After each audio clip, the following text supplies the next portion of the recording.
mostra o tempo passando, Mara? Acho que é lá, começou, Nilce. É lá. Olá, pessoal, Boa boa noite. noite!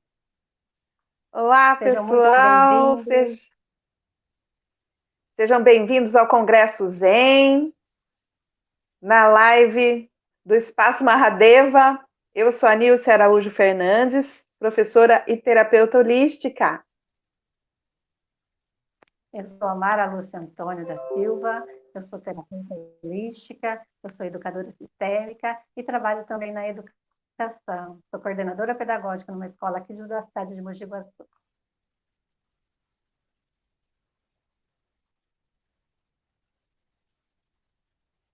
Ai, que bom estar com vocês aqui. Eu estou compartilhando aqui nas minhas páginas.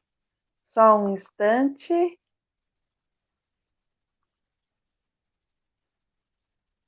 Nós vamos ter esses momentos deliciosos, né? O assunto que a gente trouxe hoje é muito interessante para esse momento que nós estamos vivendo, né? Nessa pandemia. Nos traz possibilidades de recursos para que a gente consiga nos manter saudáveis, né? Então, vamos refletir e trazer bastante conhecimento. Aí sim, compartilhando em todas as nossas páginas. Pronto! Ai, que delícia! Pessoal, então, muito boa noite. A gente quer que vocês interajam, tá? A Jailma está fazendo o background para a gente, vai pegar as perguntas. E nós temos alguns recadinhos para vocês. Vamos falar de sorteio. Então, nós vamos ter sorteio só no final para quem estiver inscrito e assistindo a nossa live até o final, né? Então, para os nossos queridos que vão estar assistindo a live, a gente vai ter o sorteio de ou um curso de Reiki nível 1 ou nível 2, se você já tiver o nível 1, ou um atendimento completo em terapia holística, com 3 sessões de terapia holística, ou um atendimento em educação sistêmica. A educação sistêmica, você quer falar um pouquinho do que é educação sistêmica para o público saber, Mara? Sim, a educação sistêmica, ela nos traz um novo olhar para a educação, não só para a educação escolar, mas para a educação dentro das famílias também. A educação sistêmica, ela nos mostra que, dependendo de como a gente olha para a situação, ela se modifica, né? Se a gente consegue sair do julgamento, tudo se transforma.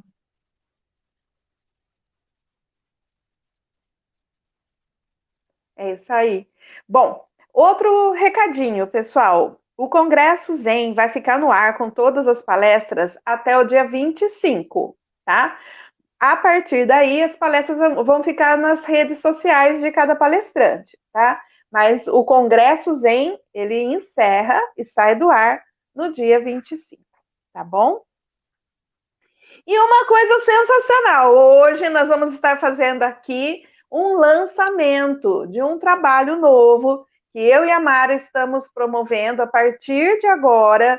Então, nós vamos fazer o lançamento aqui no Congresso Zen. Em primeira mão, nós vamos falar do nosso novo trabalho que a gente vai levar para o Espaço Mahadeva. Veja que é um trabalho que pode ser no presencial ou na modalidade online. Então, fica com a gente até o final, que nós vamos ter o sorteio e o lançamento desse novo trabalho, uma proposta incrível que eu e a Mara estamos com carinho criando para vocês, né, Mara? Surprise! Tem uma oportunidade maravilhosa de transformar o nosso jeito de olhar para o mundo, né? Vai ser maravilhoso. Isso aí. Bom, então vamos ver se a Jailma coloca para gente a nossa apresentação para a gente começar a falar, porque a nossa palestra de hoje ela é um tanto quanto ampla, a visão holística sobre o ser humano. Nós vamos falar o que é a visão holística e como que ela pode trabalhar com o bem-estar do ser humano. Nós, como terapeutas holísticas, a gente vê o ser humano como um todo. E qualquer queixa que ele venha trazer para a gente consegue, através de diferentes abordagens terapêuticas, atender. Então, a visão holística sobre o ser humano, como as terapias naturais ajudam o ser humano em seu reequilíbrio, é o nosso tema de hoje. Pode passar, por favor?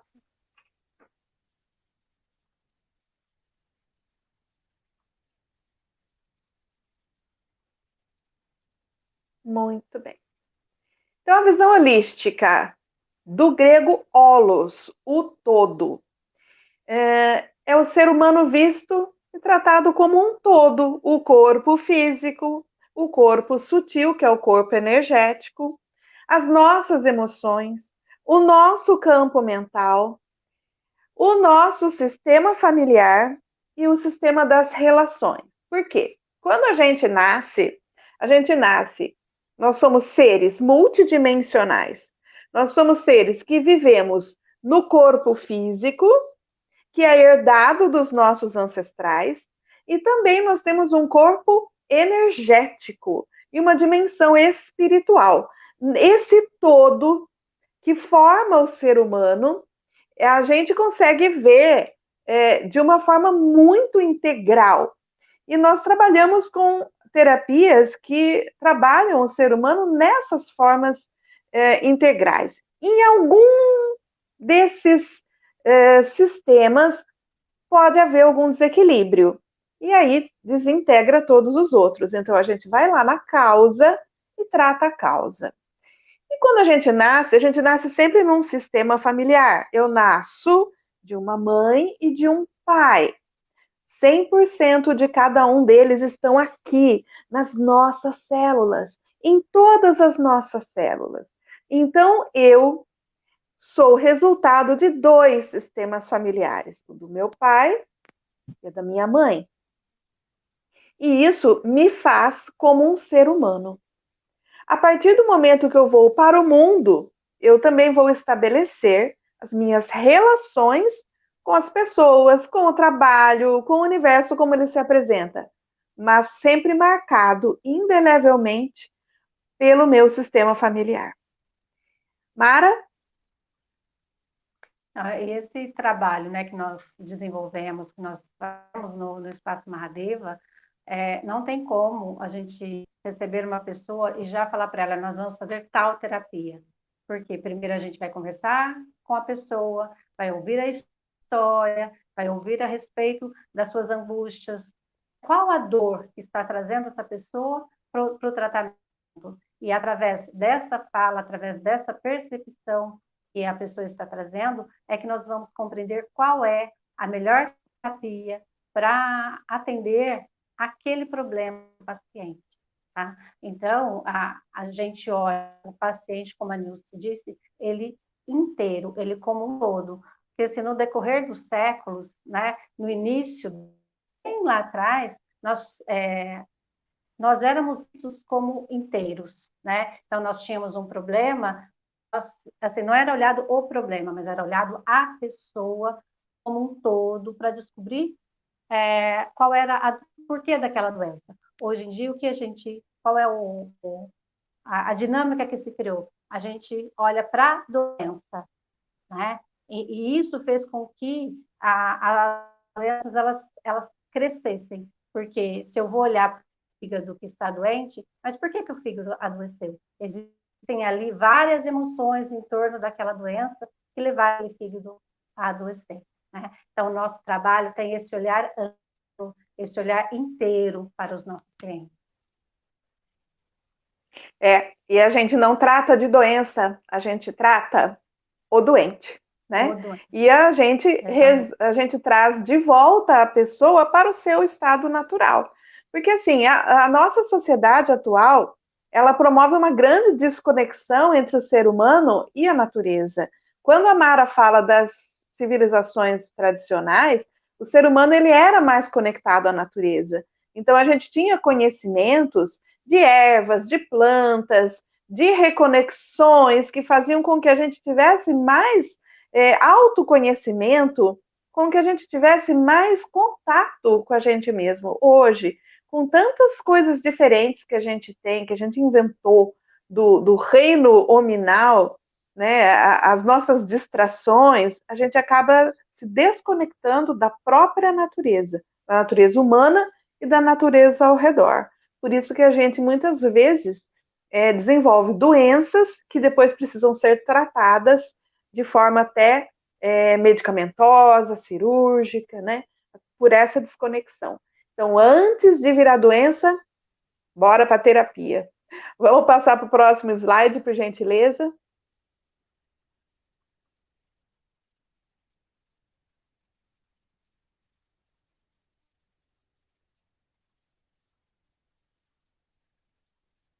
Próximo slide, por favor. Muito bem. Então, do lugar onde o terapeuta olha para o seu cliente, o ser humano, ele é um todo energético, um ser multidimensional, como a gente já mencionou, né? Então, essa imagem, ela demonstra mais ou menos como que a gente realmente funciona, né? Eu estava até lendo há poucos dias que, agora não me lembro qual universidade, que está já desenvolvendo máquinas que conseguem dimensionar este campo energético dessa forma que está aí na imagem, né? O campo energético do ser humano e dos animais, de todo ser vivente, né? Até as plantas também têm esse campo áurico, é uma projeção energética de todo o metabolismo daquele ser, né? Imagina o ser humano como ele é complexo, né? Não apenas o nosso metabolismo físico, mas o nosso metabolismo mental, emocional e espiritual compõe esse campo áurico ao nosso redor. Então, de toda essa existência que nós temos, o corpo físico, ele é o último. Ele é chamado na Índia de corpo grosso, né? Ele é como se fosse o mata-borrão de todas as energias com as quais a gente tem contato. Próximo slide.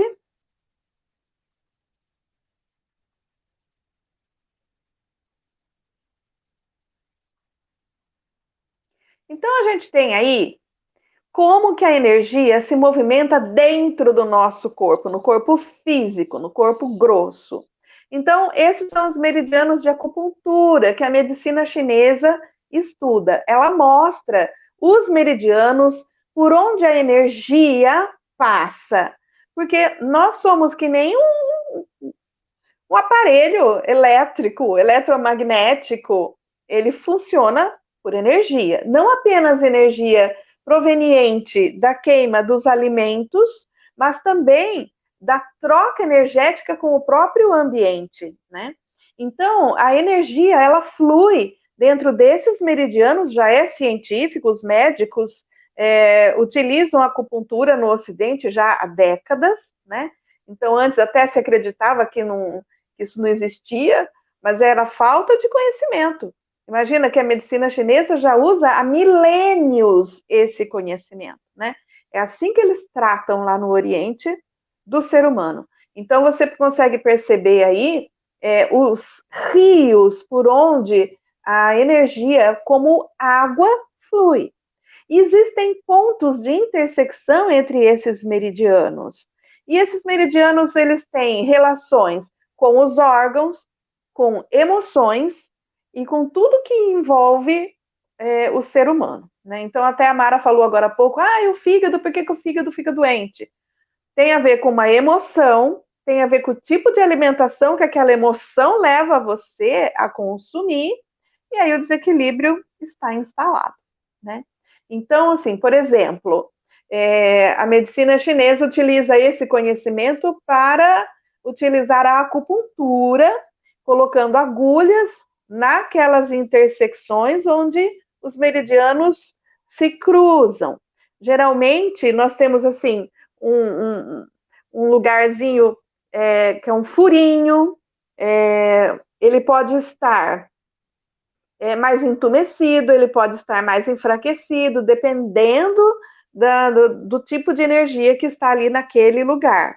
E aí a gente também pode utilizar a acupressura, que é aqui um tsum, nosso dedo aperta, né? Então qualquer estímulo, seja agulha, seja o dedo, uma cor, um empuxo de energia no ponto certo provoca um efeito, tá? Próximo slide, por favor.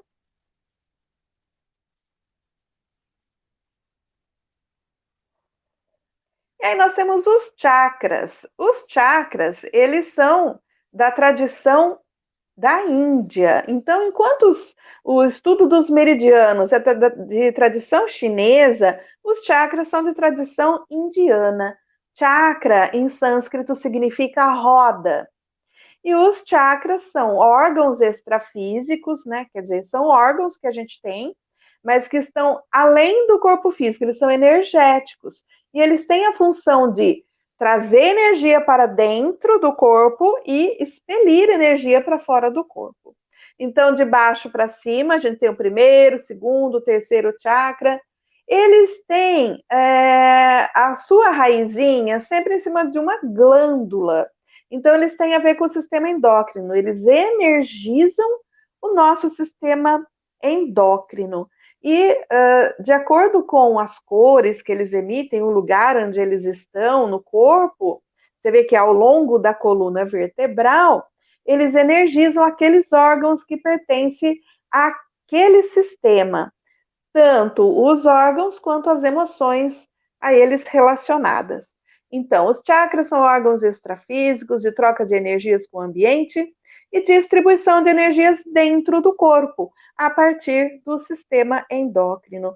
Então, a gente troca energia com o ambiente através dos chakras, e quando essa energia entra no nosso corpo, ela corre pelos meridianos. Então, são sistemas interligados, ok? Tem alguma coisa a dizer aqui, Mara?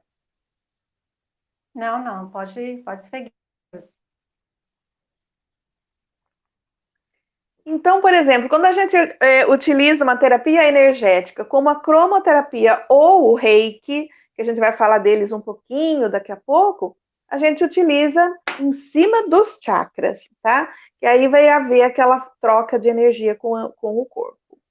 Então, aí nós já estamos com o slide das emoções. Gente, as nossas emoções impactam diretamente na nossa saúde. Então, olha, nós temos aí o medo, a tristeza, a alegria, a repulsa, a raiva, no mínimo, né? Tem outras emoções impactantes, tá? Então, o campo energético do ser humano guarda os registros de todas as emoções que sentiu ao longo da vida.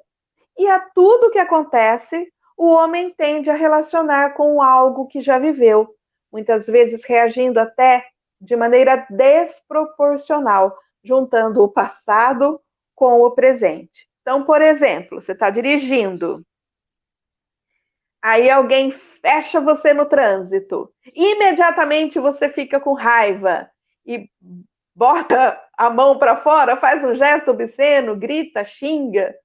Gente, será que foi só daquele fato que isso aconteceu? Ou será que a pessoa imediatamente, o sistema nervoso dela vai lá e busca outras situações em que a pessoa se sentiu daquele jeito, né? E ela então junta a emoção do passado com a emoção do presente e aquilo fica desproporcional, né? Afinal, deu uma fechada desagradável, que susto! Mas ninguém se machucou, o carro não bateu, não aconteceu nada e mesmo assim as pessoas se alteram e pode até acontecer alguma coisa mais grave. Então as nossas emoções, elas impactam não apenas o nosso comportamento, mas a nossa saúde. Depois de uma raiva dessa, você pode ficar com dor de cabeça, com enxaqueca. A raiva, ela tem como órgão de choque o fígado. E o fígado é o pai de todas as alergias, o pai de todas as dores de cabeça, ele é que regula a nossa visão, as nossas articulações, a nossa musculatura, tudo passa pelo meridiano do fígado. Então, se você sentiu raiva, e você vai sentir, porque é um sentimento humano e faz parte de nós, é muito provável que a gente também depois tenha uma ressaca, né? O problema não é você ter raiva, o problema é você manter esse comportamento de raiva todos os dias e ser uma pessoa de caráter colérico, né? Essa cólera faz muito mal. Mas qual que é a saída então, Nilson? O que eu vou fazer com a minha raiva? Ah, você vai ser criativo. Vai transformar essa raiva em criatividade. Você pode, eu não sei qual que é o seu talento na vida, você pode compor uma música, você pode tocar, você pode pintar um quadro, costurar, sei lá, socar uma almofada. Dançar, Você, oi, Mara. dançar. Dançar loucamente em casa, fazer um esporte, sair para pedalar.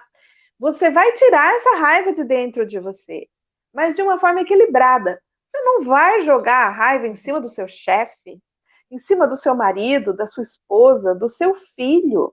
A raiva é sua.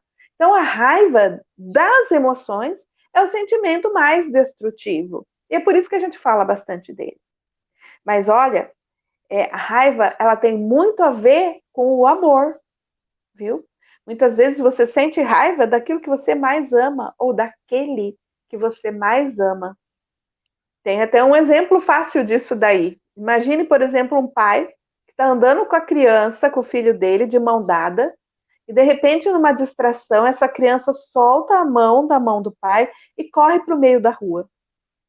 Por um triz, essa criança não é atropelada pelo carro. O pai pega a criança e o que ele faz? Ele bate nela, judiação. Quase foi atropelado, ainda apanha do pai, não sabe nem por que está apanhando. Mas por que esse pai bateu? É porque ele quer tanto proteger. Ele ama tanto essa criança que alguma coisa que ameaçasse essa existência, ai, ele fica com raiva. Então, muito a raiva tem a ver com o amor. E muito ela impacta o nosso sistema, tá? Aí eu vou falar um pouquinho do medo também. O medo é bom. O medo te protege. O medo é aquela sensação primária de que você vai cair, de que você vai se machucar, de que alguém vai te atacar. Quando a gente tem medo, dá um frio na barriga, porque o sangue foge para as extremidades, mãos, pés, preparando você para lutar ou fugir. Mas o medo prolongado pode se transformar em pânico. Então, aquele medo que te protege de você fazer alguma besteira, ó, ele é joinha. O problema é quando esse medo é constante e alimentado. Ô Mara, qualquer coisa que você tenha ideia de falar aí, você me interrompe, hein? A Vou falar um única pouquinho coisa, da. assim, né, Tá. colocando tudo isso que você está falando, a importância da gente focar no equilíbrio, né? Cada uma das emoções, elas são importantes, mas a sua medida certa, né? O problema é o desequilíbrio, né? Quando você fica, como você disse, você fica o tempo todo com raiva, fica o tempo todo com medo, o tempo todo triste, o tempo todo você sente repulsa de alguma coisa, até alegria o tempo todo, ela também não é saudável, né? Então, a importância aí da gente conhecer o porquê desses medos, dessas raivas, tristezas, enfim, e aí a gente buscar o equilíbrio, né? Porque todos eles são importantes na nossa vida. Bem lembrado, Mara. Tem até uma música do Frejá que ele diz, falando da alegria, né? Você pensa, ai, alegria pelo menos é bom, me salva, né? Mas tem uma música do Frejá que ele diz que rir de tudo é desespero, né? Então, na verdade, tem essas duas emoções, a alegria, a repulsa, né? As duas, na falta de equilíbrio, elas também tiram a gente da saúde, né? Porque, por exemplo, se você está sempre rindo, sempre achando graça, sempre tirando sarro, Gente, isso não é equilíbrio, né? Tem alguma coisa errada aí. E a repulsa, Está você querendo esconder também alguma coisa. está querendo esconder alguma coisa, tem algo por trás, né?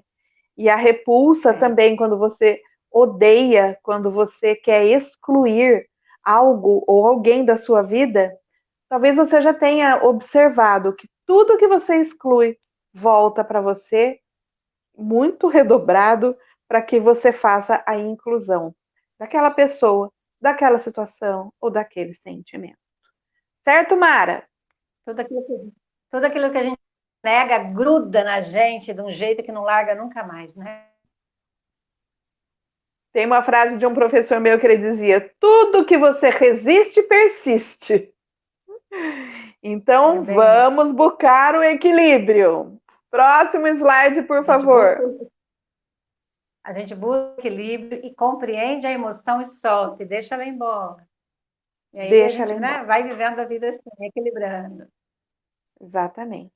E aí eu trouxe para mostrar para vocês esse gráfico muito bonito. Olha, de acordo com o Dr. David Hawkins, existem 17 níveis de frequência dos sentimentos e emoções, sendo separadas entre vibrações positivas e negativas.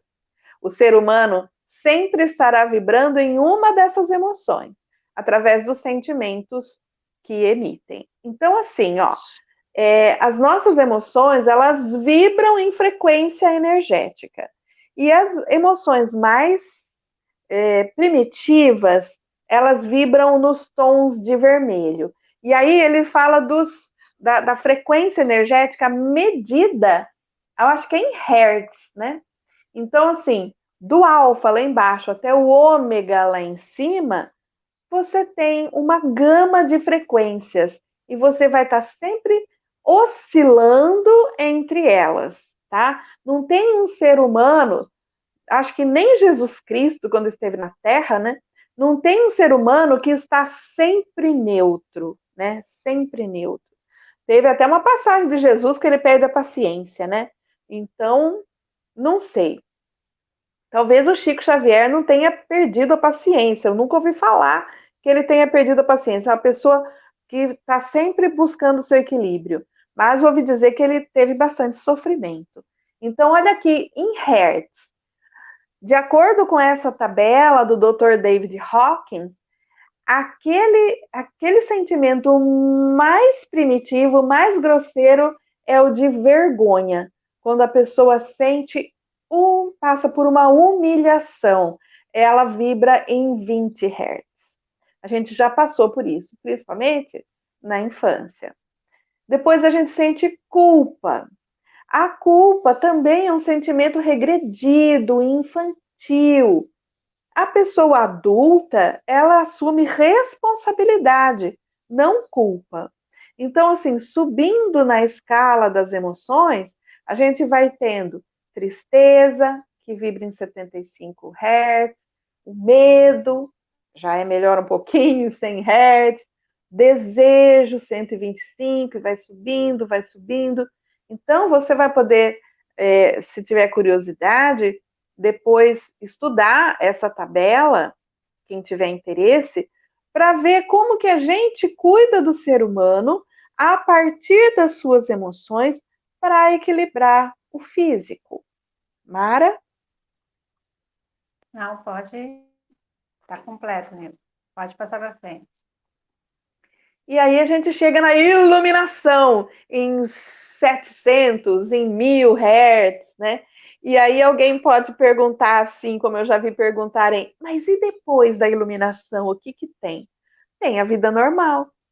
Qualquer um de nós pode experimentar qualquer uma dessas frequências energéticas, até a iluminação. A iluminação, ela não é um estado perene da pessoa, ela é um momento, né? Um momento de grande luz, de grande paz. Todo mundo já experimentou um momento desse. Só que depois desse momento, você volta a oscilar. O que a gente precisa é descobrir uma forma de não ter oscilações muito grandes. Estou feliz, estou triste, estou alegre, estou com medo, sabe? A gente tem um pouquinho mais de estabilidade. As terapias, elas vêm para ajudar você a encontrar essa estabilidade, principalmente a meditação. A meditação, ela promove, quando bem feita, uma conversa, uma comunicação entre o consciente e o inconsciente. E aí a gente consegue modular essas frequências mentais de uma forma mais equilibrada. Próximo slide, por gentileza.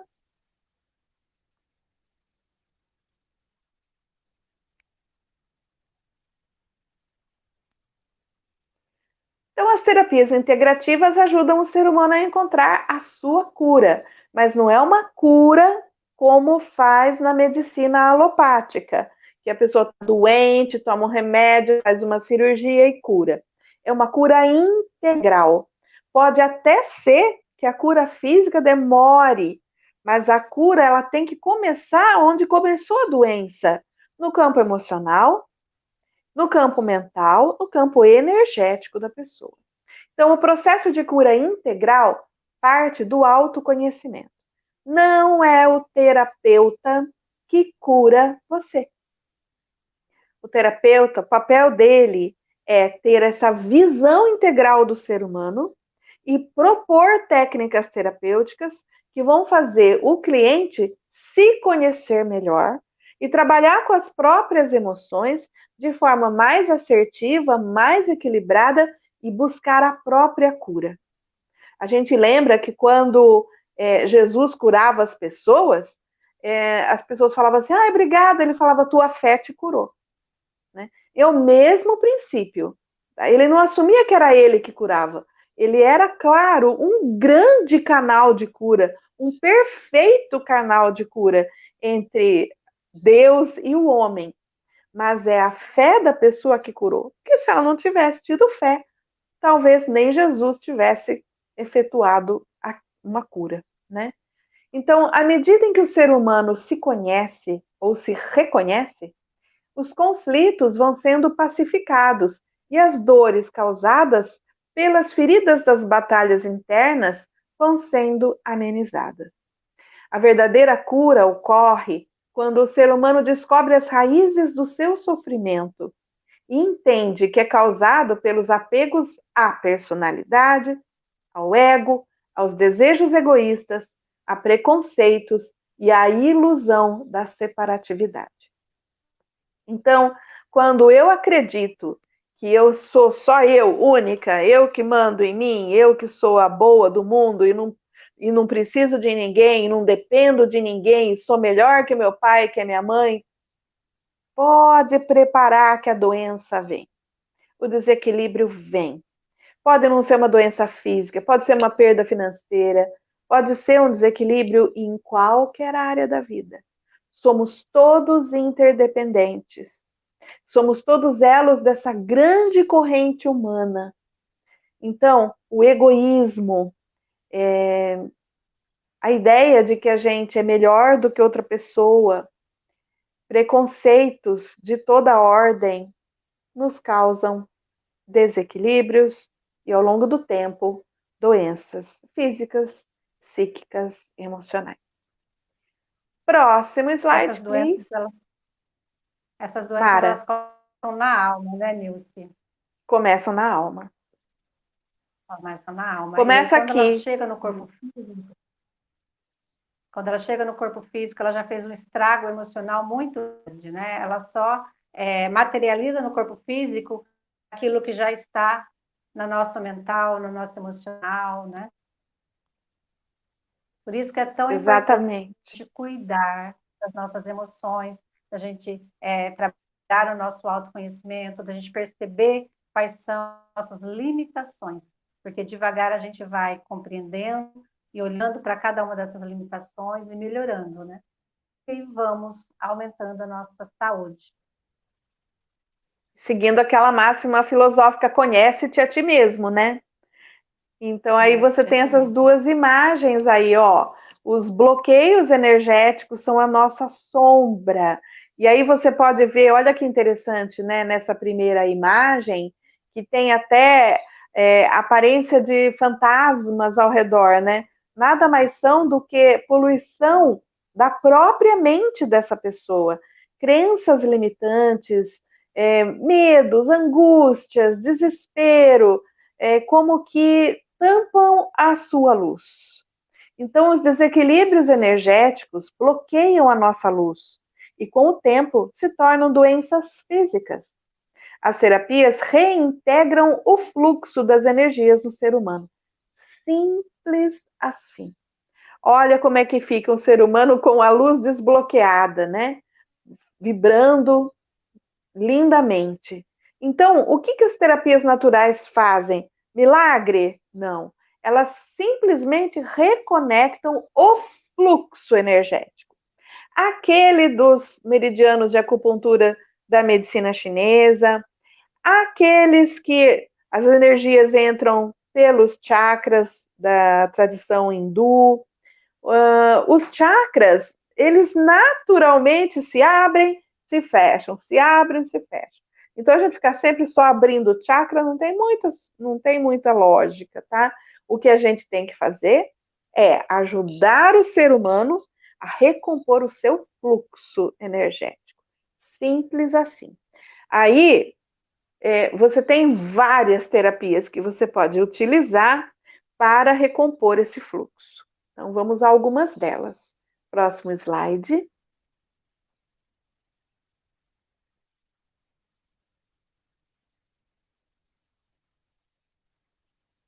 Então, nós temos aqui o reiki. Gente, eu sou suspeita. O reiki é a terapia mais completa que existe, a mais disponível, a mais limpa, a mais despretensiosa. Você não precisa nem ter uma clínica, nem ter uma maca. Você está sentada, está em pé do lado da pessoa. Basta ter um reikiano iniciado, que ele vibra essa energia de luz, de refazimento, tá? Então, reiki, energia cósmica universal. Rei significa energia cósmica. Ki é energia física.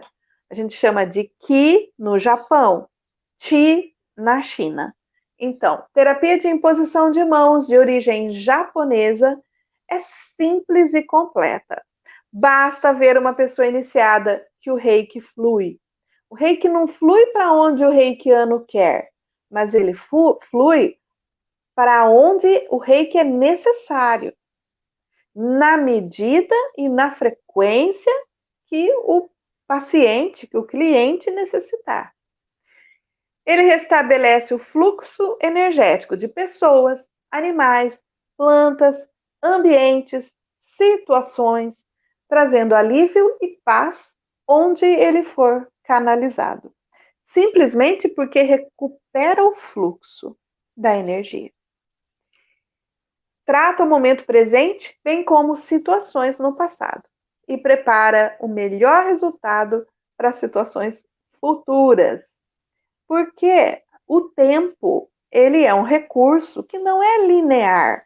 Ele existe, é uma quarta dimensão que a gente tem, e o reiki, como é energético, ele pode atuar nessa dimensão.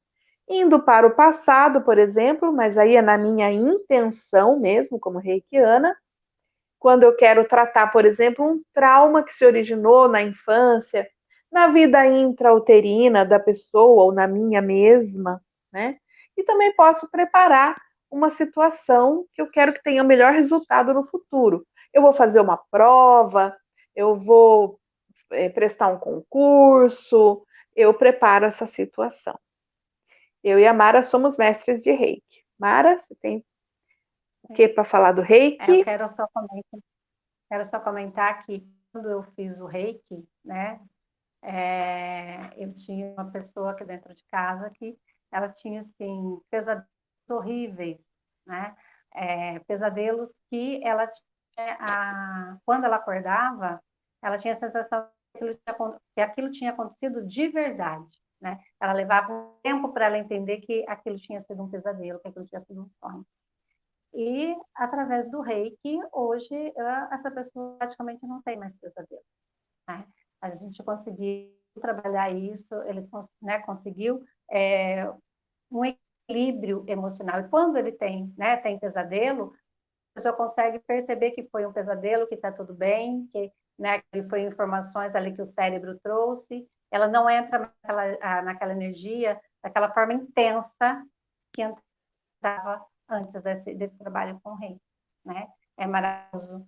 Assim, é muito interessante também, né, Nilce, que a gente aqui tem essa iniciação no reiki, a nossa comida sempre fica mais saborosa, né? Porque quando a gente vai cozinhar, ali vai a energia do reiki, né? Então, uma energia, como você já disse, maravilhosa, perfeita, limpa, completa. Dependendo da situação, se a gente não puder fazer a imposição das mãos, somente a nossa intenção de que a energia seja canalizada, essa energia ela vai, ela cumpre a finalidade, né? Então, é uma energia maravilhosa. E ela não é polarizada, né? Não tem positivo e negativo. Ela é uma energia neutra, mas ela é forte, potente e quente, muito quente, né? Curiosidade, eu tinha o pé gelado, viu, Mara? Eu não conseguia, no inverno, antigamente, eu não conseguia dormir, porque o meu pé virava um cubo de gelo no inverno. Então, depois que eu fui iniciada no Reiki, lá se vão quase 25 anos, o meu pé esquentou para sempre. Eu não consigo ficar de sapato. Eu tô descalça aqui embaixo da mesa, viu? Ainda bem que não mostra. Tô descalça, porque Pois meu é. pé é muito quente. Agora eu sou obrigada a dormir com o pé descoberto, não consigo ficar com o pé coberto, gente, é um transtorno. Jura, Mara? Essa é boa. É verdade, Incrível. não Bom, consigo gente, cobrir então, o pé. ó. Então, vocês estão vendo, né? O reiki é quente. No Espaço Mahadeva, a gente faz atendimentos com o reiki, não apenas com o reiki Usui, dos quais vocês têm aí nos slides alguns dos símbolos, né? Mas a gente também tem o reiki de outros sistemas, vários sistemas, tá? E nós damos a iniciação também para quem quiser ser reikiano, tá ok? Próximo slide, por favor.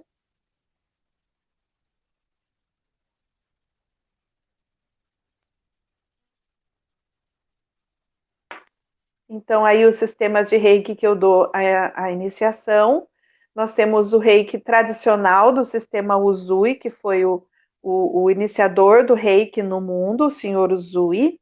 Depois veio outros sistemas de reiki. Para você ser iniciado nesses outros sistemas, você tem que ter passado pelo sistema do Usui até o nível 2, tá ok? Então, são os sistemas Karuna Ki, que antigamente a gente chamava de Karuna Reiki, o Reiki xamânico, Maheo, Amadeus, Kundalini, iniciação da Mãe Kuan Yin. Todos esses, gente, são sistemas de cura iniciáticos. O que significa isso? Significa que é passado o conhecimento e a iniciação de professor para aluno. Então, eu tive os meus mestres que passaram para mim o conhecimento e a iniciação.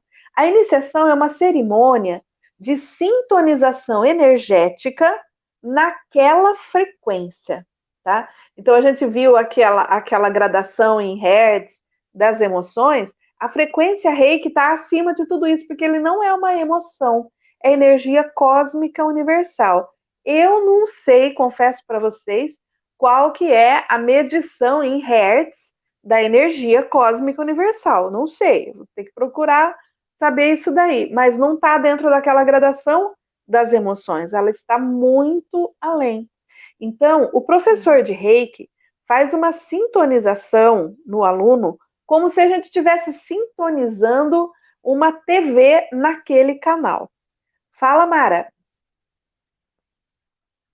Você Não, ia não, dizer eu só alguma disse que coisa? é uma energia que está muito, não, só disse que é uma energia que está muito acima das emoções. Só isso. Sim. Ela está acima, está fora daquela Ó, sequência de hertz medido das emoções. Porque ela não é uma emoção, é sim. energia cósmica universal. Então agora eu vou ensinar para vocês Como que você vê com esses olhos que a Terra há de comer a energia cósmica universal? Quem estiver aí me escutando vai aprender agora.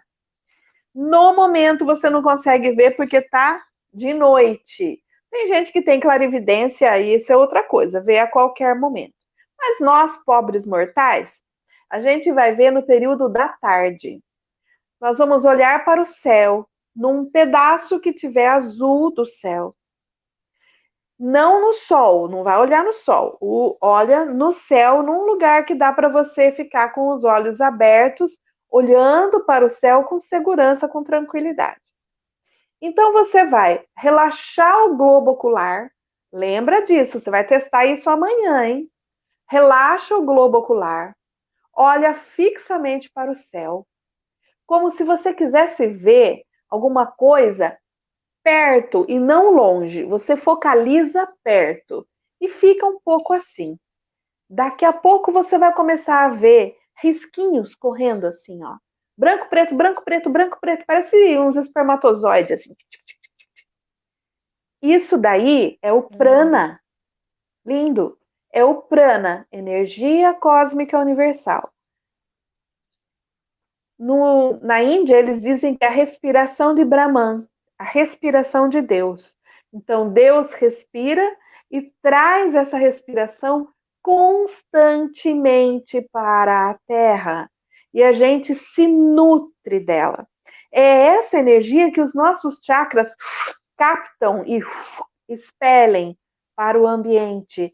É energia que vem do Criador. Ok? Então, falando um pouquinho dos sistemas de Reiki, qual que é a diferença entre eles? Ah, mas afinal não é tudo Reiki? É, afinal é tudo Reiki. O que muda são os símbolos utilizados. E os símbolos são chaves energéticas que modificam a energia e trabalham numa direção. Então, por exemplo, o Karuna Reiki, ele trabalha como fosse uma lixa, que ele raspa, rasga e arranca de dentro da pessoa formas pensamento, energias acumuladas, bloqueios energéticos, emoções pesadas, difíceis, doentias, que são da própria pessoa ou que vêm dos ancestrais. A gente usa o Karuna Reiki para arrancar, para sedar, curar e liberar. O reiki xamânico Maheo, ele é o reiki tradicional dos indígenas norte-americanos. O Maheo, ele tem, se eu não me engano, 21 símbolos e ele trabalha com diferentes intenções energéticas. Entre elas estão aquilo que a Mara falou de trabalhar com pesadelo, eliminar pesadelo, eliminar formas pensamento, tem muitas intenções para os quais cada símbolo é utilizado. A mesma coisa no xamânico Amadeus. Só que o Amadeus é dos indígenas brasileiros, é dos tupi-guaranis, que tem como pássaro sagrado o Irapuru. E ele também tem uma série de símbolos que utilizam o reiki de uma forma muito específica. Inclusive, tem um que eu uso muito nas mulheres para liberar memórias de tristezas a partir de abortos, sejam eles abortos provocados ou naturais, fica uma memória de sofrimento no campo áurico da mulher. E aí o Amadeus, ele tem entre os símbolos dele um que limpa essa memória do aborto para que a mulher volte a ser feliz, a se equilibrar. O Kundalini Reiki, como o nome já diz, ele vai trabalhar com a energia de vida da pessoa, com a energia sexual. Ela fica acumulada na base da coluna. A gente nasce com um quantum, uma quantidade de energia na base da coluna que a gente vai, ao longo da vida, queimando até que a vida se extinga naquele corpo. Então, o Kundalini Reiki, ele vai ser utilizado na base da coluna, ele tem um símbolo só, que trabalha com a subida da energia pelo canal Sushumna ao longo da coluna e vem energizando os chakras de dentro do próprio corpo até a iluminação. Isso dentro de um tratamento com Kundalini Reiki, ele vai equilibrar a sexualidade e a criatividade da pessoa. Mas uma iniciação para tornar um reikiano de nível 2 num reikiano do Kundalini Reiki, aí sim a energia vai subir. Eu passei por isso e é fenomenal. E temos também a iniciação com a energia da Mãe Kuan Yin, que é uma energia muito feminina, parecida com a energia de Mãe Maria. É a energia da doçura, da feminilidade, do acolhimento, do colo de mãe. Então, quando a gente faz reiki, a gente coloca o símbolo da Mãe Kuan Yin, a pessoa se sente no colo da própria mãe. É uma bênção maravilhosa. Próximo slide, por gentileza.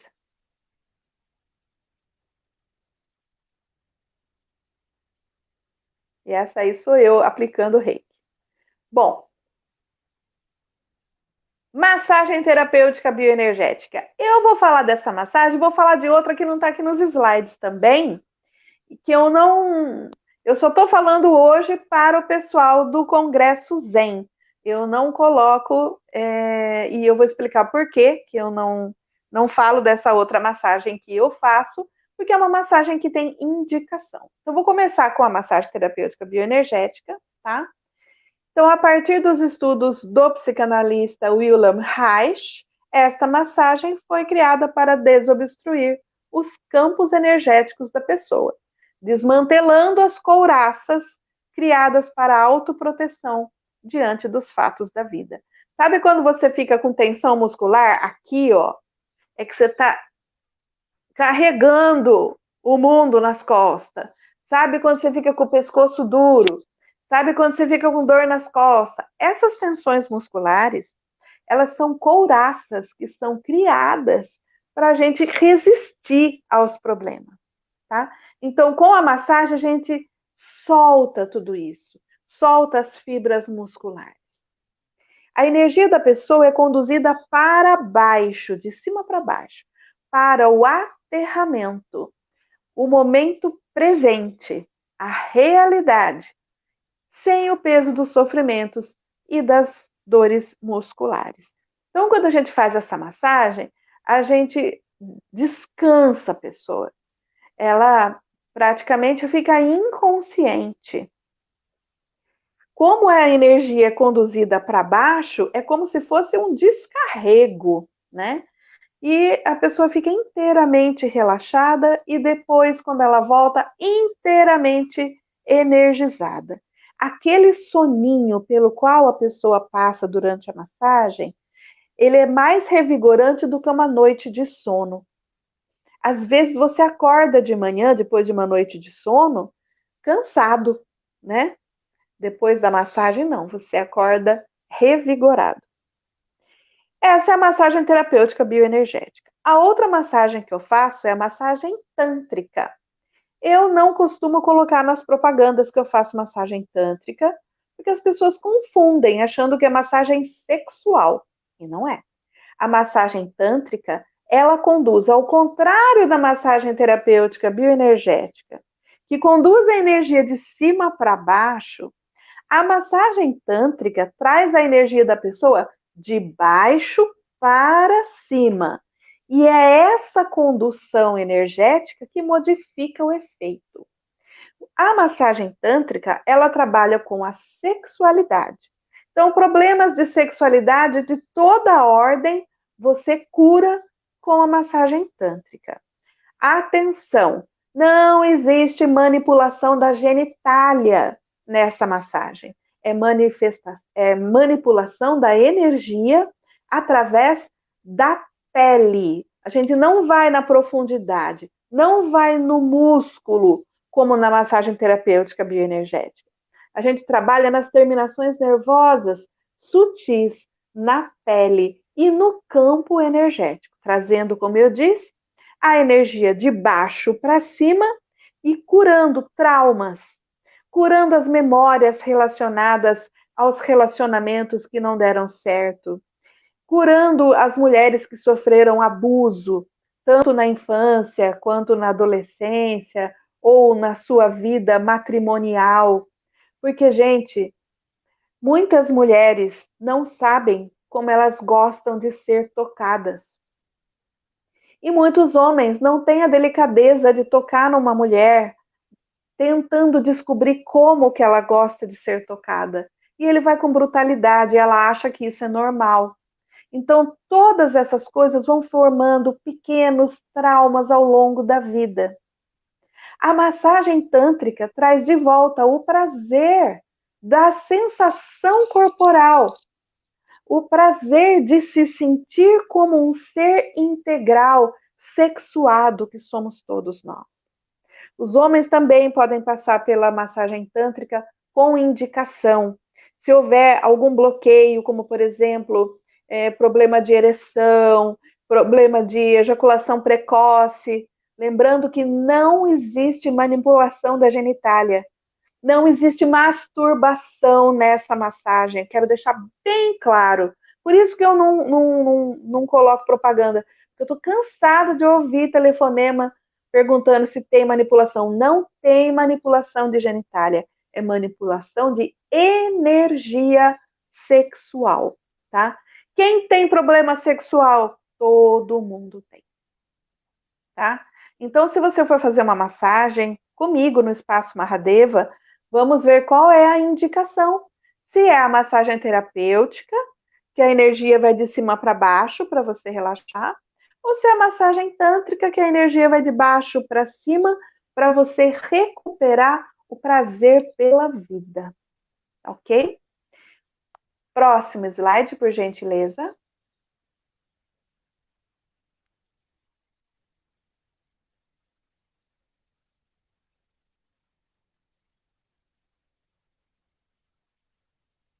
Lembrando que hoje tem lançamento, hein, gente? Olha lá! Tem o sorteio e tem o lançamento. EFT, Emotional Freedom Techniques, técnicas de liberação emocional. Então, a EFT é outra terapia que a gente trabalha energeticamente com a pessoa, muito utilizada para traumas.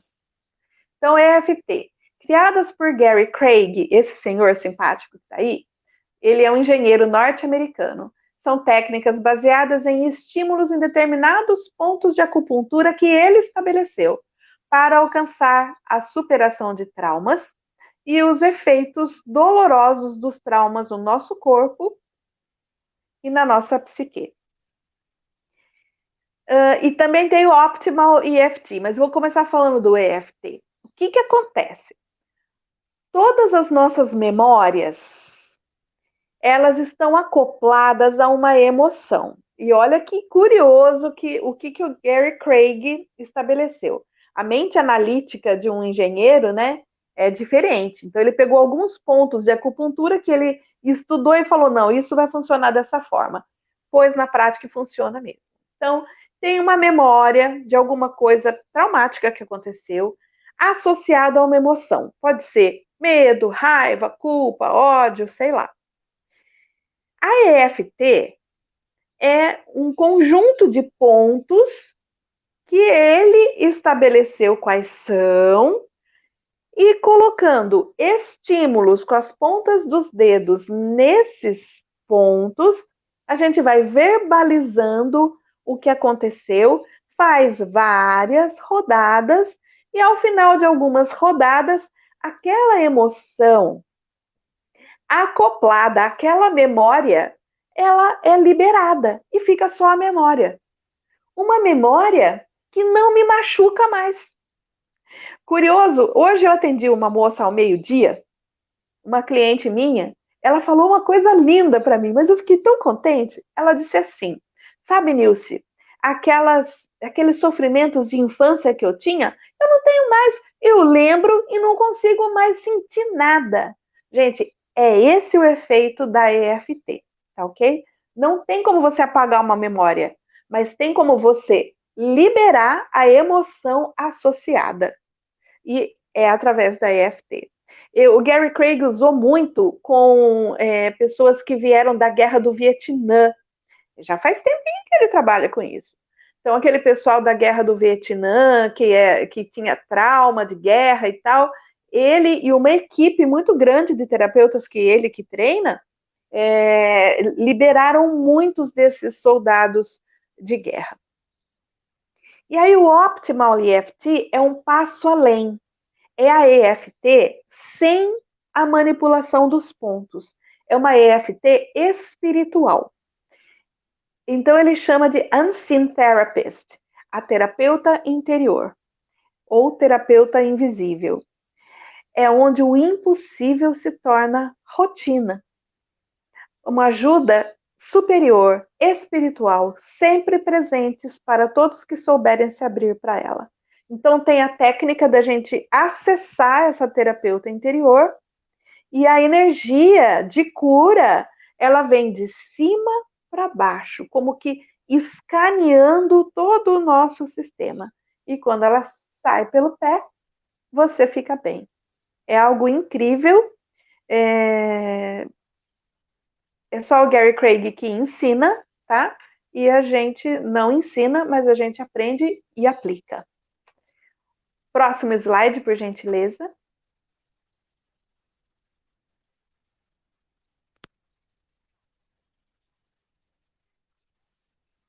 Então, vocês estão vendo que existem muitas abordagens terapêuticas que podem ajudar o ser humano. Vocês estão vendo no Congresso Zen uma enormidade de técnicas, muitos terapeutas que utilizam de diferentes técnicas, porque assim, como são muitas técnicas existentes, a gente usa aquelas que mais funcionam com a gente mesma, tá ok? Então, essas que eu estou mostrando aqui hoje junto com a Mara são as ferramentas terapêuticas que nós usamos no Espaço Mahadeva, daquilo que mais funcionou para nós. E dentre elas, gente, está o Ho'oponopono. O Ho'oponopono é uma técnica indiana, havaiana. Bom, a gente estava falando de chinês, de indiano. Os havaianos são também civilizações ancestrais, tradicionais, que têm uma sabedoria que chega até nós. Chega um pouco modificada, chega modernizada, mas a espiritualidade dela se mantém, tá? Então, as 4 frases que a gente usa no Ho'oponopono. Sinto muito, me perdoe, sou grata, eu te amo. Quando a gente fica repetindo, a gente vai abaixando toda a emoção que a gente está sentindo e vai lá nas memórias de sofrimento e elas são apagadas. Então, Ho'oponopono é uma técnica, meditação ou processo havaiano de arrependimento, perdão e transmutação, desenvolvido por Kahuna Lapa ou Morná.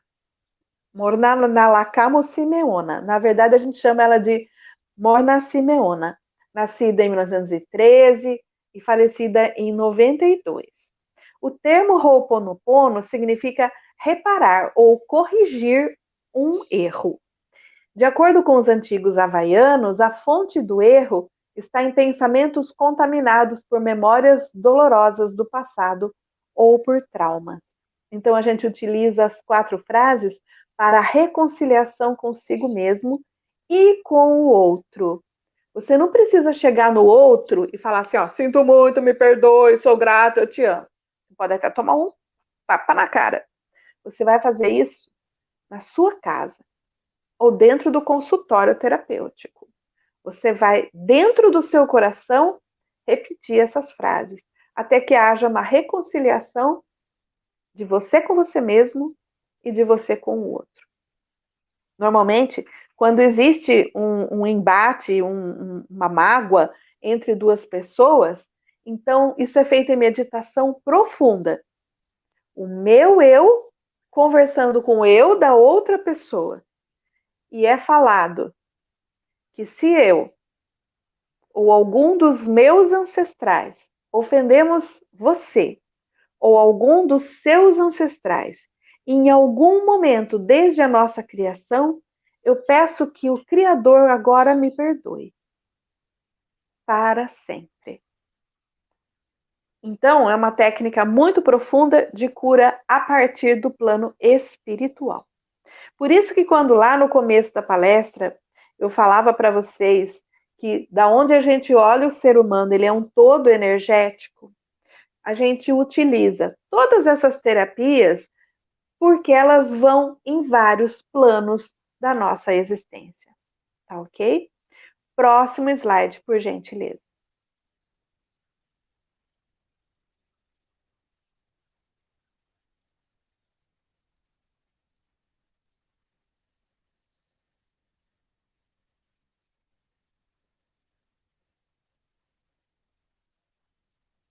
Bem, o processo Ho'oponopono consiste de limpeza de memórias de sofrimento.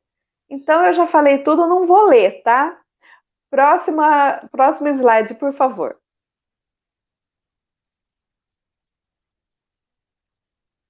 Florais etéricos. Os florais etéricos, eles vêm para ajudar a curar as nossas emoções. Então, nós temos a tradição dos florais de Bach, que o Dr. Bach, lá na Inglaterra, nos anos 20, criou a partir das flores. Se você fizer uma análise química dos florais, eles são água, porque o Dr. Bach conseguiu extrair a parte energética da flor para dentro do veículo aquoso. A partir de então, todos os países do mundo começaram a produzir seus florais. E aí, quando a gente chega num conhecimento um passo além, a gente consegue fazer os florais etéricos, que mantêm o nome tradicional florais, mas eles já não têm flores envolvidas, são apenas as energias. Então, lá no Espaço Mahadeva, a gente faz os florais de vários sistemas, tá? Então, olha lá, cada corpo físico na Terra contém inúmeras enfermidades causadas pelos excessos e desequilíbrios emocionais e mentais. Os florais etéricos vêm atuar nesses planos, trazendo seu equilíbrio de volta. Através do mecanismo de canalização de energia, é possível fazer esses florais tanto presencialmente quanto à distância, sem precisar de conhecimentos de manuseio de elementos materiais. Então, não tem pedras, não tem flores, não tem nada. Precisa-se apenas do comando mental do praticante, que é iniciado no sistema, recebendo uma autorização do universo e dos diversos elementos para manusear as energias harmônicas que restabelecerá o equilíbrio do corpo, da mente e do espírito. Então, os florais com os quais a gente trabalha no Espaço Mahadeva são os florais xamânicos, dos animais de poder, e os florais pleiadianos e arcturianos, tá ok? Então, são florais que canalizam energias da Terra e de outros planetas, dependendo da indicação terapêutica, tá? Próximo slide, por gentileza.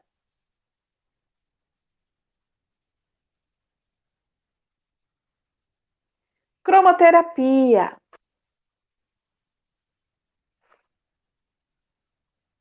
Tô deixando a Mara descansar a voz, daqui a pouco ela que vai falar, viu, gente? Quando a gente chegar na educação sistêmica, é tudo com a Mara.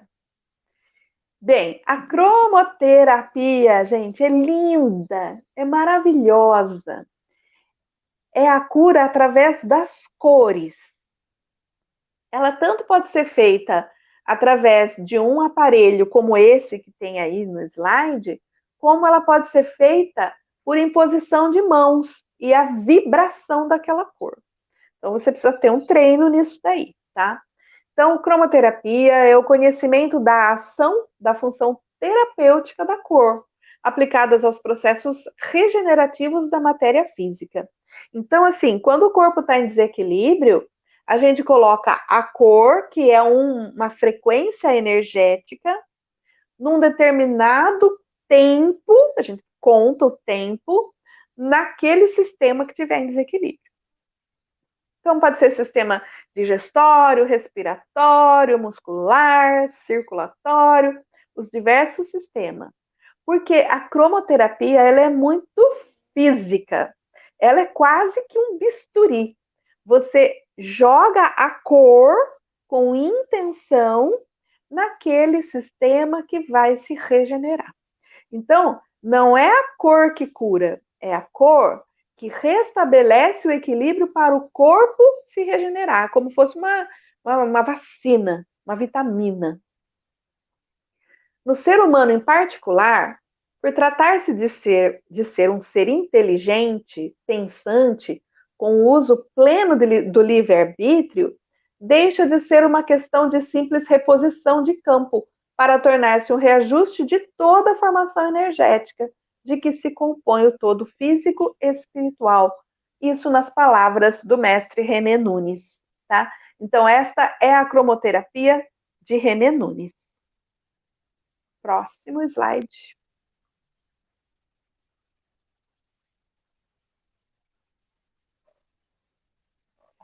Terapia do cone hindu ou chinês.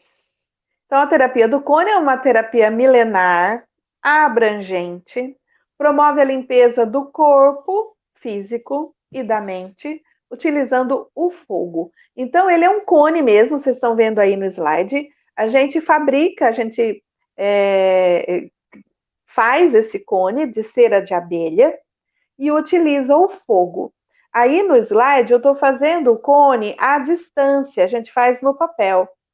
E depois, vocês estão vendo na outra fotinho aí, o cone, quando ele está finalizado, né? O trabalho queimou até um tantinho assim, uns 5 centímetros, a gente apaga e corta para abrir. Quando a gente abre, sempre aparecem esses grumos. Tem gente que fala que isso daí é cera de cera do ouvido. Gente, absurdo. Para começar, quando a gente faz a distância, cadê o ouvido da pessoa para puxar a cera, né? Segundo, a gente fabrica o cone com cera de abelha. Então, na hora que a gente põe o fogo, de acordo com o jeito que a pessoa está, com o tipo de energia que foi consumida pelo fogo, é o jeito que a cera de abelha do cone se agrega. Então, o resto de cera que fica ali, a gente faz a leitura de como que a pessoa está. Então, o cone, ele é tipo diagnóstico e tratamento. Através do jeito do fogo, da cor da fumaça, da intensidade da fumaça e do resto que fica no cone quando a gente abre para analisar, a gente faz então o diagnóstico e já se fez o tratamento, tá ok? Então pode ser feito presencialmente ou à distância. E também a gente pode utilizar o cone para limpeza de ambientes, tá? Tanto à distância quanto presencialmente. Mara, você tem alguma coisa a dizer sobre a terapia do cone? Não, Nilce.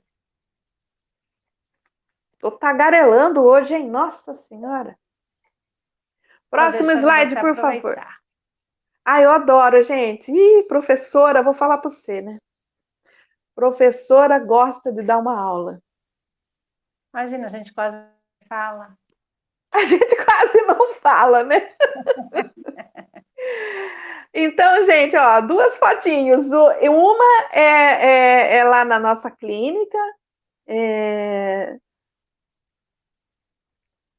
Sabe, não tem o que falar quando a gente fala de constelações familiares. As constelações transformaram a minha vida, transformaram a minha relação com a minha filha, com a minha mãe, com meu pai, a minha relação comigo mesma e principalmente a minha relação com a minha criança interior. Por isso que eu coloquei aqui essas duas fotos, tá? A foto que está aí colorida das constelações familiares mostra os bonequinhos que a gente utiliza para formar as imagens internas que as pessoas têm dos seus relacionamentos. Então, os bonequinhos são representantes que vão ser colocados sobre a mesa Aí ele tem um pedacinho redondo ali que a gente chama de campo, né? A gente coloca um prato redondo e a pessoa coloca os bonecos ali nesse campo e a forma com que a pessoa coloca os bonecos forma uma imagem, que é o reflexo da imagem interna que ela tem das suas relações familiares. E aí a gente vai arrumando aquelas imagens e aquela sensação que a pessoa tem a partir da forma com que ela interpreta as suas relações. Tá? E aí eu tenho a minha fotinho aí na escola maternal e pré-primário Bola de Neve Itapira, minha linda criança interior, feliz, né? Toda criança tem seus traumas também, eu estou trabalhando com eles através das constelações familiares e da educação sistêmica. Então, gente, a visão sistêmica, de acordo com os estudos de Bert Hellinger, perpassa todos os tratamentos oferecidos por nossas terapeutas lá no Espaço Mahadeva. Então, todas essas terapias que a gente viu até agora, todas elas têm o seu cabedal de conhecimento, mas o conhecimento sistêmico está por trás de todas, tá ok? Nós temos 3 leis sistêmicas que o Bert Hellinger, na sua trajetória de vida, conseguiu observar. Então, lá no Espaço Mahadeva, a gente utiliza de 2 formas a consciência sistêmica: nas constelações familiares e na educação sistêmica. E o lançamento que nós vamos fazer hoje é baseado também nessas leis. Eu vou falar no final, hein? Presta atenção. Próximo slide, por favor.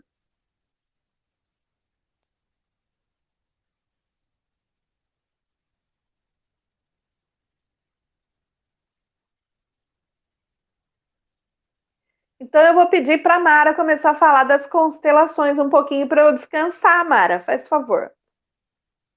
Você Eu consegue vou ler os falar, mas slides aí? não consigo ler os slides porque eu estou com problema no meu óculos, Nilce. Se Ah, tiver que então fazer deixa que eu leio. leitura, eu estou perdida. Então você lê. Eu leio e você Descobri comenta. hoje que Vamos eu vou ter que combinar trocar meu assim? óculos. Tá bom. Vamos. Eu leio e você comenta, ok? Então, gente, nós temos Ok. 2 fotos aí. Uma foto que eu tirei, tá vendo? O campo com os bonequinhos. Esse daí é o resultado de uma constelação que eu fiz. Eu tirei a foto no final. E embaixo uma foto cósmica, né? Das famílias em direção ao cosmos, porque nós não somos originários do planeta Terra, né? A gente é pó de estrelas. Todo o universo conspirou para que nós estivéssemos neste planeta hoje, nós viemos de todos os lugares, então está aí a foto cósmica. Então, as constelações familiares se referem de uma nova maneira àquilo que chamamos de alma. Podemos denominar assim a força invisível que agrega partes de um todo de uma tal maneira que o todo é maior do que a soma das partes e de suas funções dentro dele. A alma não se identifica com a nossa consciência, pois inclui o inconsciente. E não se identifica com os processos fisiológicos e físicos em nosso corpo e em nosso cérebro, embora o sentir seja o modo de expressão por onde se experimenta a alma. É um processo psicoterapêutico do campo da fenomenologia, baseado nos estudos de Bert Hellinger a respeito das relações humanas e seus sistemas, os sistemas das relações. Durante a terapia, o cliente vê as imagens mentais que projeta sobre o seu sistema. A partir das intervenções do facilitador, do terapeuta, de acordo com as leis sistêmicas, o cliente revê e ressignifica essas imagens, criando um novo padrão de comportamento e sentimentos. Seus comentários, Mara? O Bert, ele percebeu, né, na sua vivência, a existência dessas 3 leis, que é a lei da ordem, a lei do pertencimento e a lei do equilíbrio. E quando o cliente ele chega né, chega no consultório, através da queixa que ele tem. Então, se a gente trabalha com ecos ou se a gente trabalha com os grupos, a gente vai colocar ali no campo a queixa do, do cliente. E, dependendo de como ele coloca ali os bonequinhos, de como ele configura as pessoas que estão no grupo, a gente consegue perceber qual dessas leis que estão em equilíbrio, né? E com movimentos, com frases simples, a gente consegue ressignificar todo esse posicionamento. Por que que, né, a gente fala que trabalha as questões emocionais, as questões espirituais? Porque a gente vai olhar, a gente não vai olhar para o problema ali, né, que o cliente está fazendo, a gente vai olhar muito além desse problema. O que está por trás, né? Então, olha, eu tenho problema financeiro, eu não consigo ir para frente. O que está por trás? Qual dessas 3 leis eu estou desrespeitando o que está trazendo aqui para o meu presente todo esse problema? A constelação familiar, ela tornou possível a gente olhar muito além daquilo que a gente vê, né? A gente percebe os acontecimentos no nosso sistema familiar, né? É um olhar que amplia, que traz muitos significados. Se a gente olhar nas terapias né, básicas que a gente tem hoje, isso não é possível, né? A nossa visão não alcança.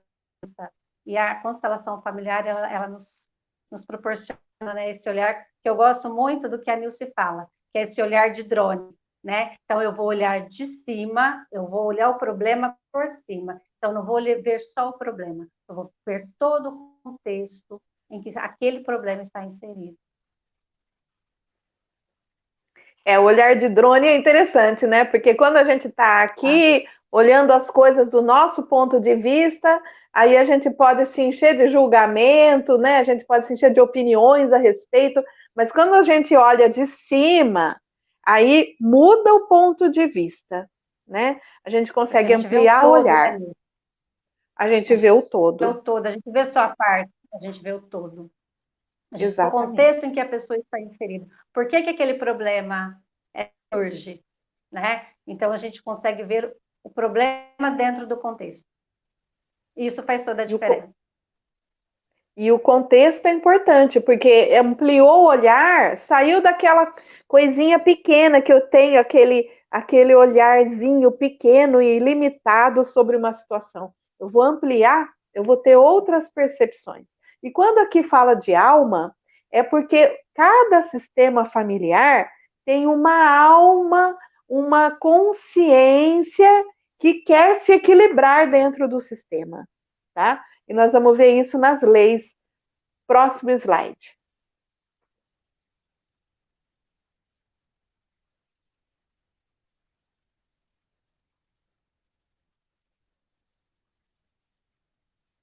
Então, aqui a gente vai falar um pouquinho do atendimento em educação sistêmica. Gente, a visão sistêmica, ela é tão abrangente que ela está sendo usada em diferentes momentos, em diferentes abordagens. Então, a gente tem o direito sistêmico, que está sendo muito usado no Brasil e no mundo, que são as leis sistêmicas aplicadas ao direito, às leis. E nós trabalhamos, como eu e a Mara somos professoras, com a educação sistêmica. São as leis, é esse olhar de drone aplicado à educação. Então, o atendimento que nós temos no Espaço Mahadeva em educação sistêmica, tá a bonequinha aí para nos ajudar, é uma abordagem que contribui no processo de ensino e aprendizagem, com fundamento, como eu disse, nas leis sistêmicas, favorecendo a proximidade da família com a escola. Ainda mais nesse tempo que a gente está vivendo de pandemia, em que as aulas estão suspensas, em que a escola está dentro da casa das pessoas através do ensino online. Então, essa proximidade de escola e família nunca foi tão real, nunca foi tão concreta.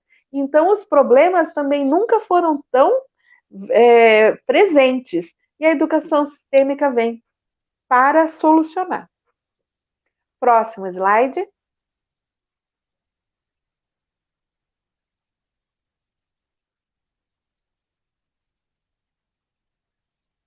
E aí eu vou pedir para a Mara falar. Olha, Mara, tá aqui, ó. Olhar sistêmico nas relações. O Bert Hellinger observou 3 leis naturais que regulam as nossas relações: hierarquia, pertencimento e equilíbrio entre o dar e o receber. Próximo slide eu vou passar a fala para a Mara. Mara vai falar de cabeça, que não está enxergando. Nada, gente. Essas letrinhas aqui estão... Vamos trocar o óculos. Então, as leis sistêmicas naturais da vida. É muita letrinha. Então, ó, só vou comentar, ó, uma breve biografia do Bert Hellinger, tá, Mara? Vou comentar. Então, Bert Hellinger cresceu na Alemanha nazista. Terminada a guerra, formou-se padre católico e trabalhou por 20 anos na África, na tribo dos Zulus, como missionário, e atuando como diretor de várias escolas. Nesse período, ele teve a oportunidade ímpar de observar como os indivíduos se relacionavam naquelas tribos. Chamou sua atenção o fato de que, mesmo sendo adeptos do relacionamento poligâmico, ou seja, os homens tinham várias esposas, a vida na tribo acontecia de maneira muito tranquila. Através dessa observação, Bert Hellinger percebeu a existência de 3 leis que eram respeitadas por todos e que faziam toda a diferença na qualidade dos relacionamentos interpessoais ali naquelas tribos. Então, essas leis são hierarquia, pertencimento e equilíbrio entre o dar e o receber. Mais uma vez, a gente menciona. Próximo slide.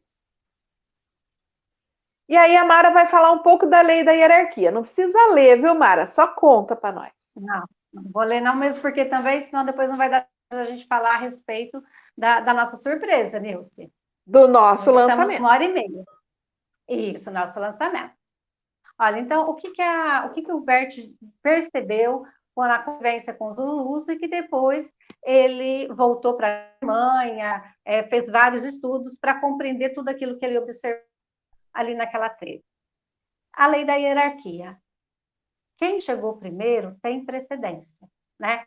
O que significa isso? Eu, Mara, sou filha do Lauro e da Maria. Eu sou menor do que os meus pais. Sempre serei menor do que os meus pais.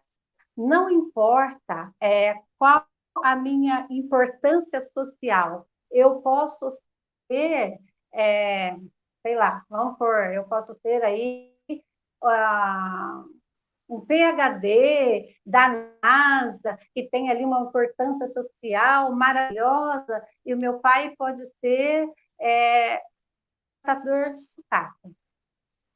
Meu pai vai ser melhor do que eu, sempre. Eu preciso respeitar o meu pai, eu preciso honrar o pai e a minha mãe. Isso é uma lei natural, que quando eu me sinto maior do que meu pai e minha mãe, eu vou ter consequências. Tá? Eu vou ter problemas na minha vida. E assim, pode ser problemas de saúde, problemas financeiros, problemas de relacionamento. Então, são vários problemas. E quando a gente fala em ser maior do que o pai, não significa que, de repente, eu saio desrespeitando o meu pai, ele fala comigo e eu não dou importância para o que ele fala. É o meu sentimento, é como eu me sinto. Muitas vezes, a gente percebe na fala da pessoa, ou até uma fala de humildade, uma fala que fala... Aparentemente, a pessoa acata, a pessoa respeita. Mas lá dentro, ela está assim, imagina, meu pai não sabe nada, ele não entende nada, quem sabe sou eu. Eu estou em desequilíbrio com essa lei. Eu estou me sentindo maior do que o meu pai, maior do que a minha mãe. Isso vai trazer consequências. A lei da hierarquia, ela funciona também, porque aí essa a lei na horizontal, e aqueles que nasceram antes, né? Então, meus pais, meus avós, bisavós, tataravós.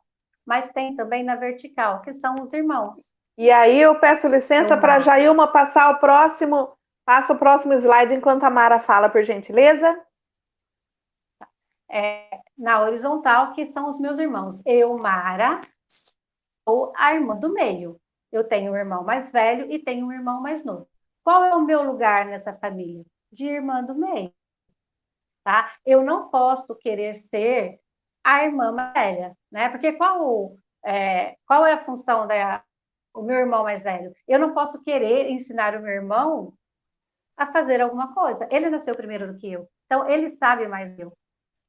Tá? Assim como o meu irmão mais novo não vai ter, se achar no direito de querer me ensinar algo, porque eu nasci primeiro que ele.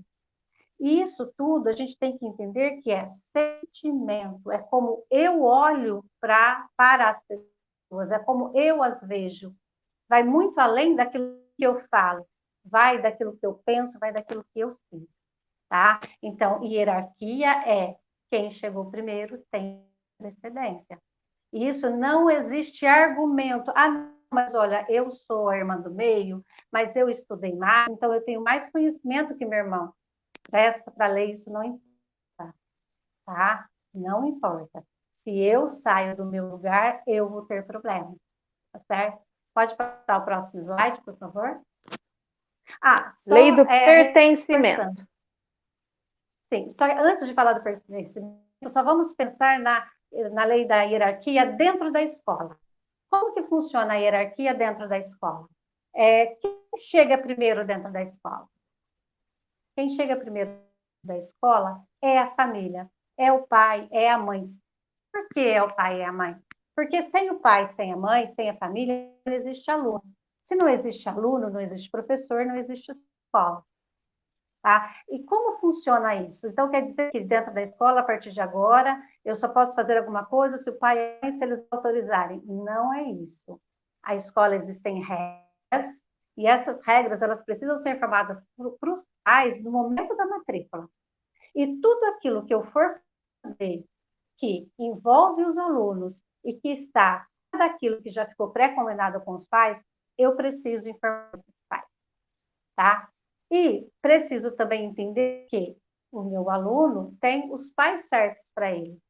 Eu não posso, enquanto professora, olhar para aquele aluno e achar que eu sou melhor do que aquele pai, do que a mãe, porque eu também vou trazer problemas ali para minha relação com o aluno, para a dinâmica da escola, tá? Pertencimento. O nome já diz, todos pertencem, tá? Novamente, não importa qual é a minha função social, não importa qual seja o meu comportamento, eu posso ser, posso ser uma assassina, eu posso ser uma prostituta, eu posso ser o que for, eu vou continuar tendo o direito de pertencer ao meu sistema.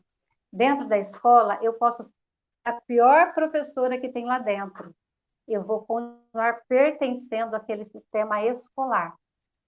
Pertencer não significa concordar, tá? O que significa o pertencer? Quer dizer o seguinte, olha, eu, Mara, tenho um comportamento muito inadequado, mas eu continuo sendo filho do Lauro e da Maria, eu continuo sendo a irmã do meio, tendo o Paulo como irmão mais velho, o Júnior como irmão mais novo. Mas isso não quer dizer que eles precisam aceitar o meu comportamento inadequado. Eu continuo sendo filha, continuo sendo irmã, mas por conta do meu comportamento, sei que eles não queiram que eu conviva dentro da casa com eles. Com relação a isso, está tudo bem. O problema é quando, vamos pensar aí num problema muito comum, álcool. Então, uma pessoa na família que bebe, essa pessoa causa sérios transtornos porque ela briga, porque ela xinga, porque ela causa tumulto. Dá-se um jeito de tirar aquela pessoa do ambiente e aí nós passamos a agir como se aquela pessoa não existisse, como se ela não fizesse parte.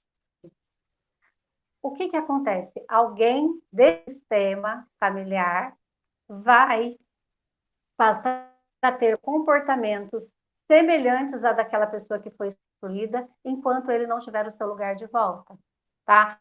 Normalmente é um filho, é um neto, um bisneto, alguém, né, vai estar repetindo o comportamento daquela pessoa que foi excluída até ela voltar para o sistema, tá?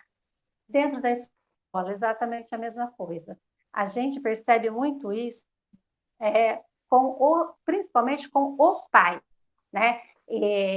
Chega uma criança na escola, a gente fica sabendo que o pai não mora com a mãe, que essa criança é só a mãe que cuida, a mãe que tem que se virar porque o pai não paga a pensão, porque o pai desapareceu, porque isso, porque aquilo. Qual é a nossa primeira fala? Essa criança não tem pai. Essa criança tem somente mãe. Eu excluí o pai dessa criança. A partir do momento que eu excluo o pai dessa criança, isso é uma necessidade biológica da criança. É, ela não tem controle sobre isso, ela não pensa racionalmente sobre isso, ela só sente essa necessidade, né? Ela para de olhar a escola, para as coisas da escola, olha para a família e aí começa a ter comportamentos da escola para mostrar que o pai dela pertence, que ele é importante. E que a escola não sabe de nada, que a escola não entende nada e que lá é muito ruim ficar lá dentro, que ninguém é competente o suficiente. E aí nós começamos a ter os problemas de aprendizagem, nós começamos a ter os problemas de disciplina dentro da escola, né? Como que aí a gente pensa, nossa, e como que a gente resolve isso? Olhar para essa criança e, gente, o que nós precisamos entender é que não adianta a gente só falar da boca para fora, a gente precisa sentir, né? É olhar para essa criança e pensar, né? Essa criança tem o pai certo, tá tudo certo, né?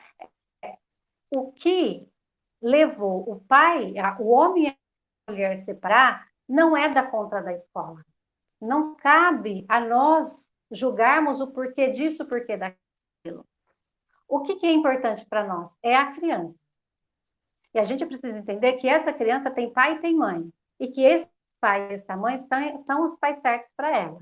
E que se eu, por algum motivo, excluir o pai ou a mãe dessa criança, ele não vai conseguir aprender. Ele não vai conseguir olhar para as coisas da escola. Porque ele vai sentir a necessidade biológica de defender o pai e a mãe até as últimas consequências. Mesmo que isso signifique ser expulso da escola, reprovar de ano. Quer fazer alguma colocação, Nilce? Não, é isso aí mesmo. Eu só gostaria, então. Você terminou a lei do pertencimento, Mara? Sim, pode passar. Então, eu vou pedir para a Jailma passar os vários slides que a gente tem para frente no pertencimento e chegar na lei do equilíbrio entre o dar e o receber, que tem a foto da Mara com o maridão dela. Vai passando, por favor, até chegar na foto do lei do equilíbrio. Aí, muito bem. Mara, você quer falar da lei do equilíbrio? Olha que bonita a foto da Mara com o maridão, hein? Dá licença. Eu e o Aí meu a lei do pé. equilíbrio, Eu e o meu pé. a lei do equilíbrio tá ali, ó, direitinho. Conta para nós, Mara. Graças a Deus. Olha, o que a lei do equilíbrio nos traz? Exatamente isso, equilíbrio entre dar e receber. Numa relação entre iguais, que é o caso entre os irmãos, entre o marido e a mulher, entre os colegas de trabalho, amigos, essa relação, ela precisa estar em equilíbrio. O que significa? Porque as relações, elas acontecem através das trocas, tá? Então, eu venho, faço uma coisa para o meu marido que ele gostou, ele vem e faz uma outra legal, eu venho, faço outra, ele vem e faz outra. E assim a gente vai mantendo a nossa relação, né? Vamos dizer assim, de uma forma crescente. A nossa relação, ela tende a permanecer. Mas é possível também manter essa relação de uma forma negativa, né? Então, eu venho, faço uma coisa que meu marido não gosta, ele vem e faz outra que eu também não gosto, eu vou lá, faço outra que eu gosto, que ele gosta ainda, ele vem e faz outra. Enquanto nós estivermos nessa troca, a relação, ela permanece. Que isso é muito comum, né? A gente percebe naqueles casais que você fala assim, ó, não só casal, né? Amigos também. Você fala assim, não é possível. Um faz uma coisa pior que o outro e eles continuam ali, eles continuam amigos, eles continuam casados, eles continuam se relacionando. Sim, a relação está em equilíbrio. Eu venho e faço uma coisa ruim, outro vem e faz. E vem... Enquanto existe esse equilíbrio de troca, não importando se é positivo ou se é negativo, a relação permanece. Quando é que essa relação ela se desgasta e acaba? Quando eu venho e faço uma coisa para o meu marido legal e ele não faz nada. Eu faço uma outra coisa legal e ele não faz nada. Eu faço outra coisa legal e ele não faz. Essa relação ela vai acabar, tá? Ela vai se extinguir, não tem jeito. Vamos pensar dentro da escola. É muito comum quando as crianças brigam, né? O que é que nós, os responsáveis pelas crianças, nós fazemos? A gente vai lá, obriga as crianças a pedirem desculpas. Aquele que foi ofendido vira para o outro e fala assim, desculpa. Aliás, né, aquele que machucou o outro. Desculpa. O que foi ofendido? Está desculpado? Houve desculpa aí? Não houve, tá? Como Lá que dentro eu te funciona esse pego na rua. equilíbrio? Exato, mas é o que normalmente acontece. Na esquina, os dois vão lá e brigam de novo, porque não houve desculpa de verdade, tá? Então, o que eu preciso fazer? Dar oportunidade para aquele que ofendeu, faça alguma coisa para trazer de volta o equilíbrio. E a permissão para aquele que foi ofendido de não querer desculpar na criança se ele assim desejar, se aquilo for importante para ele. E é muito interessante que quando nós fazemos isso, as crianças, os adolescentes, eles tendem a se resolverem sozinhos. Às vezes, uma coisa que a gente acha que vai fazer, você pensa assim, nossa, agora eles vão ficar o resto do conversar. É nada. Às vezes, no final da tarde, eles já estão conversando de novo. Eles já se resolveram. Por quê? Porque aquele que desrespeitou, que fez alguma coisa desagradável, pagou o preço que o outro pediu, e aí a relação ela se equilibra. Ela chega ali ela se equilibra, né? Não tem outro nome mais adequado, tá? Então, as 3 leis são essas. São 42 minutos. Então, eu peço para Jailma pular os slides até a imagem do Espaço Mahadeva.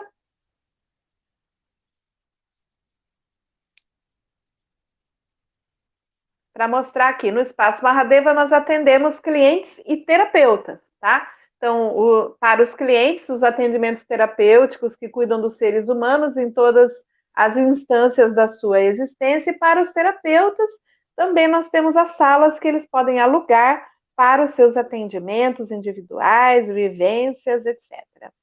Próximo slide.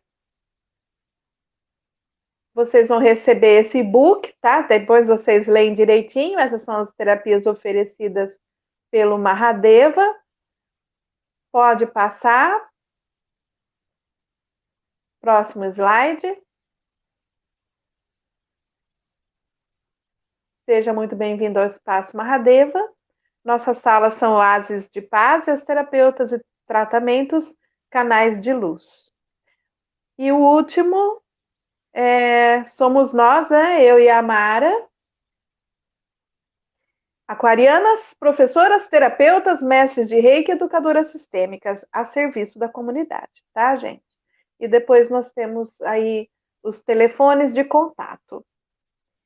Vamos para o lançamento antes do sorteio, hein, gente? O lançamento é o seguinte: nós vamos montar grupos de desenvolvimento de consciência sistêmica. O que é isso? É o seguinte: a gente observou que as pessoas que frequentam grupos de constelação se beneficiam muito das terapias de constelação familiar, mas elas não desenvolvem a consciência sistêmica. Muitas dessas pessoas constelam, fazem suas terapias, mas elas continuam reproduzindo na vida os mesmos comportamentos de antes. Então, muitas dessas pessoas não conseguem ver uma grande evolução nas suas questões de vida. Então, a nossa proposta é formar grupos tanto presenciais na clínica, quanto online, para aqueles que preferirem a modalidade online, são grupos de desenvolvimento de consciência sistêmica. Cada encontro vai durar 2 horas. A primeira hora é de meditação, para o encontro de mim comigo mesma, e a segunda hora é em cima das constelações familiares do Bert Hellinger e as leis sistêmicas. A gente vai utilizar constelações e movimento sistêmico e estudo das leis para que a gente consiga entender e se apropriar das leis dentro das nossas relações, para que o sucesso dessa empreitada seja muito mais acelerado. É um trabalho que vai ter começo, meio e fim, são 3 meses de trabalho, tá? E num valor super acessível, R$ 150 por mês, tá ok? Então, ó, um encontro por semana, esse é o nosso lançamento. Quem quiser saber mais detalhes, por favor, entre em contato com a gente e eu e a Mara podemos trazer todas as informações. Então, grupos de desenvolvimento da consciência sistêmica. Está lançado, Jailma! Primeira mão aqui no Congresso Zen.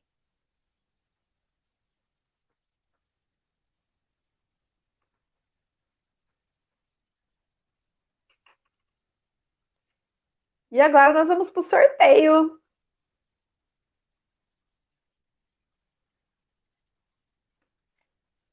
Eu acho que o sorteio é depois que termina, não é, Nilce? Depois que termina? Pode... Então tá bom. Eu acredito que sim. A Jailma que vai fazer, então. Né? Então tá, gente, ela olha. Vai pegar os nomes, ela vai pegar os nomes e depois ela faz o sorteio, né? É isso. Certo, e aí certo. ela coloca nas redes sociais. Ah, entendi. Então, gente, olha, foi um prazer enorme participar do Congresso Zen com vocês. Espero que vocês tenham gostado da nossa conversa, de tudo que a gente faz. Coloquei aqui todo o nosso amor, todo o nosso carinho e a forma com que a gente ajuda do nosso sistema familiar para o seu. Foi realmente um prazer estar com vocês, né? Só quero frisar para vocês que a educação sistêmica, ela permite, através dessas 3 leis, a gente entender que o julgamento ele só nos traz prejuízos e que uma vez que a gente consegue sair do julgamento, passa a olhar para todas as pessoas com amor e com respeito, entendendo que cada um tem o seu lugar e que eu, do meu lugar, eu sou forte e eu tenho força para fazer tudo aquilo que eu preciso, a minha vida fica mais leve. Não importa o lugar que eu ocupe. Eu posso ser a mãe, eu posso ser a avó, eu posso ser a professora, eu posso ser a diretora, eu posso ser a coordenadora, eu posso ser o gerente da loja, eu posso ser o administrador da empresa. Não importa o meu lugar. Se eu compreendo o meu lugar e eu fico neste lugar e respeito o lugar do outro, a minha vida fica mais leve, a minha vida fica mais feliz. E é isso o que a educação sistêmica, o olhar sistêmico traz para a nossa vida. Então, foi um prazer enorme estar aqui com vocês, tá? Até a próxima e esperamos vocês no Espaço Mahadeva através desse curso que nós estaremos dando esqueci o nome, Nilce. Fugiu a palavra, Nilce. É uma vivência, né? Grupo de desenvolvimento da visão sistêmica. Grupo de desenvolvimento da visão sistêmica. E dentro desses 3 meses, né? Não sei se você comentou, Nilce, mas será a pessoa que estiver fazendo vai ter a oportunidade de fazer 2 constelações, né? Dentro deste período. Então, a oportunidade de crescimento, gente, fantástica, tá? Espero vocês lá. Até a próxima. Beijo, abraços a todos. Obrigada, Mara. Obrigada, Jailma. Gratidão a todo mundo que está assistindo e que vai vir do futuro para assistir. Tchau, gente. Tchau, Jailma. Obrigada.